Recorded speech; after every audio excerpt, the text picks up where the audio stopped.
So they call this meeting with all the Obama top people, and no revised PDB has been issued yet. No revised intelligence community assessment has happened yet. The last thing that happened in the intel community was, we're going to tell them that there really was no significant Russian interference, at least insofar as election apparatus goes. And FBI said, we're out. We're going to issue our own. And then Clapper said, all right, well, let's just pause everything. Then everybody gets together.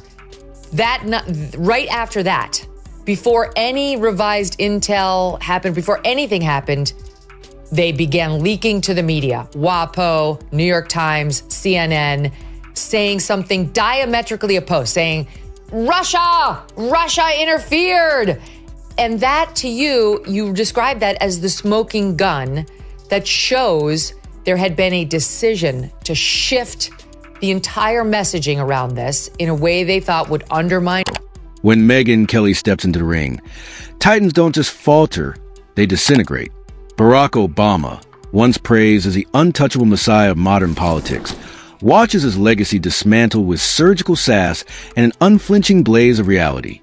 There's no sugarcoating here, just a brutal takedown of glorified mediocrity, media-infused hero worship, and promises wrapped in sleek packaging but hollow at the core. Kelly doesn't serve burns. She delivers cremations, stripping illusions in real time until all that's left is smoke and scorched myth. This isn't hot take. It's cold-blooded demolition, masterfully precise. How much?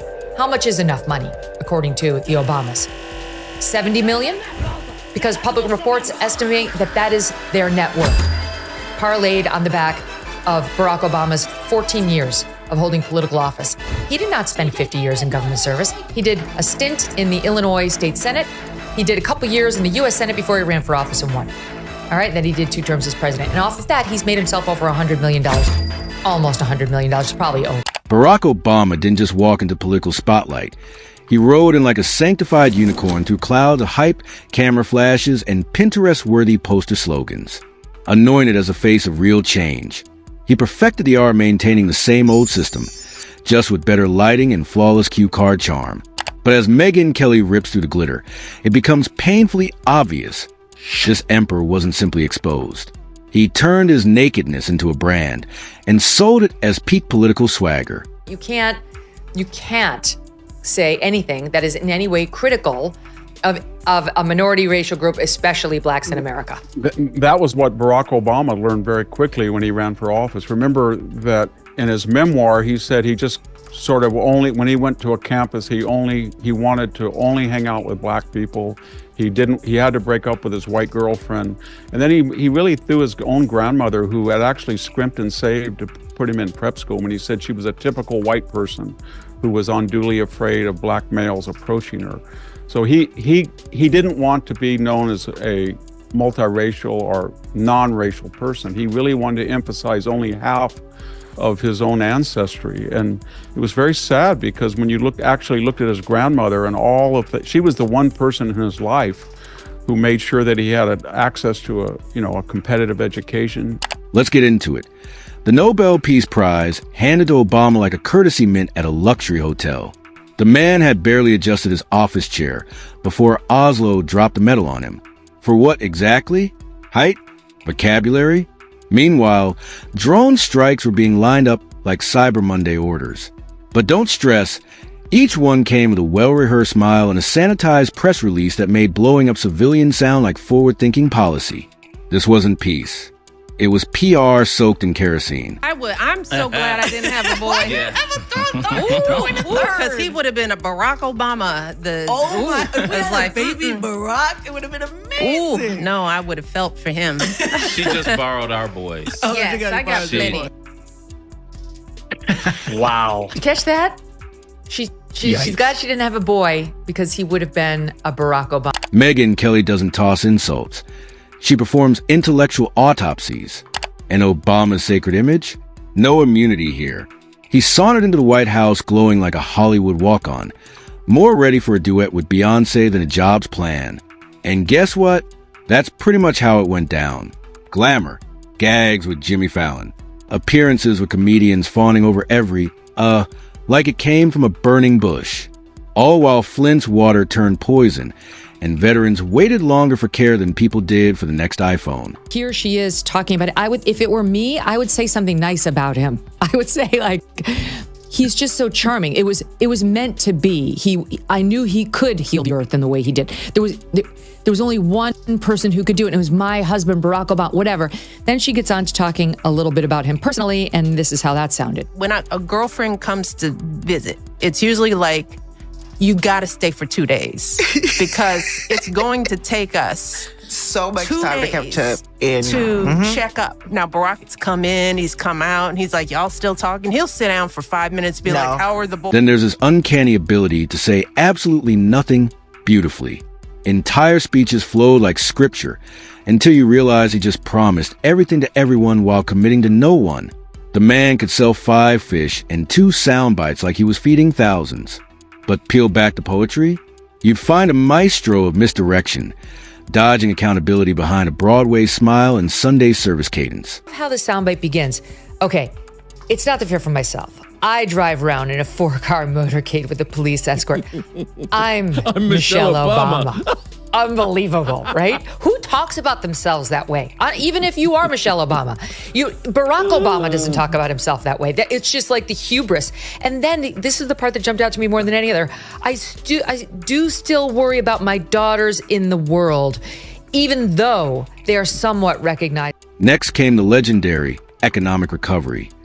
The stock market waltzed, Wall Street pop bottles, and tech elites toasted. Meanwhile, working-class Americans juggled gig jobs with zero benefits, paying rent in campaign buttons and broken promises. Megyn Kelly doesn't need props, just facts. Obama rescued the banks, not the people. The same Wall Street wolves that crashed the system, rewarded. Main Street got a TED Talk on grit. And then there was the crown jewel, Obamacare, marketed like a tech launch. Affordable, sleek, revolutionary. In reality, it was more like a busted BlackBerry with outdated firmware. Premiums shot up, doctors vanished, and the website crashed harder than his approval ratings. And while Americans were drowning in deductible fine print, he was pitching it like gospel. Foreign policy, a tragic mixtape of promises and flops. Syria was a smudge of a red line that vanished. Libya, his personal democracy, DIY gone inferno. Iraq? Just another round of imperial whack-a-mole. Yet he floated across the world stage like a Zen monk with a kill list in his inside pocket.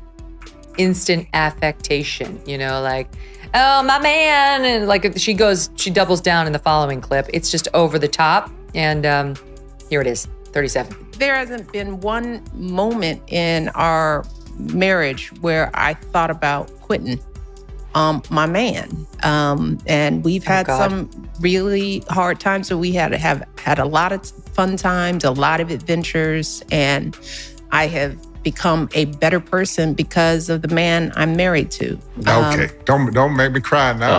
Right at the beginning of the show. Oh, that's sweet. Don't let me. But hey, the selfies were iconic. Obama spent more time maintaining his cool than fixing the clogged arteries of government. YouTubers got interviews in bathtubs. Veterans got voicemails and wait lists. If charisma paid the bills, America would have had a surplus by now. Sadly, charm doesn't erase medical debt or lower insulin prices. Megyn Kelly tears through the so-called legacy like it's toilet paper in a monsoon. Beneath the elegance and diction was a man whose biggest skill was branding over building. He danced through scandals, IRS targeting mass surveillance, acting shocked every time someone got caught doing what he silently greenlit. Then there's the race factor. Obama was supposed to be the bridge, the unifier, the post-racial promise. Again, it's like a Michelle Obama situation. We don't care. No one feels sorry for you. Shut up and do your stupid job where you sit in your air-conditioned studio with people running out to powder your face. And I mean, I guess somebody has done that hair. It's unclear, but they'd have to be insisting on it, wouldn't they? In any event, the same outfit every night. We know absolutely no effort is made to look good. But Megyn doesn't just chuckle at the contradictions. She shreds the marketing behind them. Climate change? The guy who wagged fingers about emissions was boarding jets like a travel vlogger, chasing summits that ended in nothing but extra CO2 and cocktail platitudes. Hypocrisy?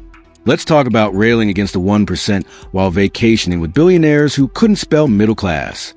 His post-presidency, it's a full-blown influencer lifestyle. Netflix contracts, six-figure speaker gigs, oceanfront mansions tucked far away from the very communities he once vowed to uplift. And no, that's not just a sprinkle of irony. That's the whole salt mine dumped on middle America while he sips from a coconut and shoots drone footage of his Hawaiian estate. He didn't just manipulate the media, he orchestrated them. And they dance like it was Woodstock all over again. This is the same press corps that lost its collective mind over a tan suit, but didn't bat an eye while his administration prosecuted more whistleblowers than any presidency in history. But who cared? He was a walking aesthetic. Even his scandals arrived gift-wrapped in poetic fluff, buried under a mountain of praise. Everything she says is negative. We've been watching clips from her podcast over the past couple of weeks. Everything she says is negative. I mean, you would never know you are hearing from a woman who is first lady for 8 years, has become probably a billionaire by this point, is out on David Geffen's yacht every other summer, her estate in Martha's Vineyard, her daughters who went to these Tony schools. You would think you were listening to somebody basically like another. Megyn Kelly doesn't need to exaggerate. The contradictions are right there in bold ink. The most transparent president who ruled behind executive orders. The hope salesman who left Gen Z drowning in student loans and existential dread. The change agent who ended up being the smoothest face of the same dusty machine. And then there's the cult worship. You'd think the man cured cancer and solved world hunger judging by the reverence still hanging around his speeches. But what shifted? Income gaps widened. Division erupted. Global pressure boiled beneath his polished smile. Yet he still sits atop some imaginary throne, while his real record collects dust behind cinematic lighting and myth-making. Kelly doesn't blink. She slices through that legacy with zero anesthesia. What's left? A presidency obsessed with image while the country hemorrhaged. From broken deals to empty gestures, Obama didn't lead a revolution. He starred in a long-running series about one. And when the cameras cut, he rolled into vacation mode and passed the fallout to the next cast member, like a failed group assignment. More fuel on the fire that there's a potential, maybe a divorce or some sort of rockiness going on in the Obamas' relationship. They both posted these mirrored, very choreographed Valentine's Day messages on X, but he was just seen at an LA, the basketball team, the Clippers, thank you, game without her. And then on Tuesday, he was spotted eating out at a fancy dinner in Sherman Oaks with his both daughters, Malia and Sasha, but again, 12:38, 13:14. And somehow, even from a beach, he finds time to preach about unity, standing behind a mic with private guards and organic hors d'oeuvres. It's not just hypocrisy. It's performance art, the unshakable smugness that turns every disaster into a TED Talk. Megyn doesn't even need satire. The reality is wild enough. You could write volumes about the contradictions and still not scratch the surface. And they'd outsell his entire memoir tour. Now, as he floats through retirement like a philosopher-in-chief, he acts stunned that the machine he helped oil is glitching. Obama had 8 full years to shift history, but left a resume built on optics, passive-aggressive lectures, and a fan base that mistook flash for fire. His true legacy? The belief that polish is power, and enough smooth delivery can cover a hollow plan. Megyn Kelly doesn't roast for laughs. She does it so we rip off the nostalgia goggles and stare at the facts. Because when you peel off the posters and mute the soundtrack, what remains isn't transformation. It's reruns, glossy, filtered, and sold like inspiration. But the receipts, they say otherwise. What I think binds it together, all these different strands, case upholding healthcare, a case declaring same-sex marriage part of our constitutional protection, of mourning. I think what pulls it all together is that no one person did any of that. so he's sitting around on a June Thursday thinking about himself and his glory. And as this roast slams shut like a courtroom gavel, one thing's undeniable. Behind the suits, the stage lights, and the swagger was a presidency more obsessed with story than substance. And this roast? It's not over. Let's not skip over the infamous red carpet response to crisis. Every time disaster hit, every scandal or protest, out came a statement, eloquent, dramatic, empty. Responses so slow and vague, you'd swear they were waiting for a Netflix script rewrite before going live. Real Americans with real struggles? Ghosted. Headlines got attention. Hashtags got applause. But action? Rare. Obama's defenders say he was graceful. What they mean is, he was great at avoiding eye contact while ducking hard questions. There's a fine line between diplomacy and disappearance. And too often, when clarity was needed, we got metaphors. When urgency mattered, we got anecdotes. When courage was required, we got polished deflections wrapped in applause breaks. Know all of the earnings. The Obamas reportedly own 4 luxury properties. A home in Martha's Vineyard, estimated to be worth some $20 million.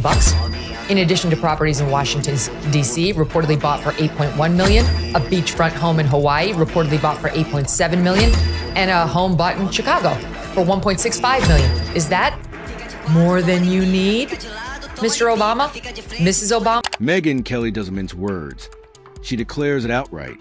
This emperor's legacy isn't just hollow. It's hollow and gift-wrapped in golden foil, packaged like premium failure. The man who championed transparency quietly helped turn government surveillance into a Silicon Valley startup wet dream. The Constitution? More like a backdrop prop for another speech. And still, somehow, the world bows. It's like everyone's afraid to admit that behind the gloss and glow was a president who masterfully dodged accountability while floating above the wreckage he helped create. He didn't lead from the front. He narrated from the balcony. And now he's a ghostwriter for a system he helped right into chaos. But Megyn's roast doesn't end with a laugh. It ends with a mirror, a brutal reflection, a final reminder that when you let style replace substance, the cost is real, and it's paid by everyday people. His myth lives on in coffee books and campaign flashbacks. But the truth is louder than ever. And this story, it's nowhere near done.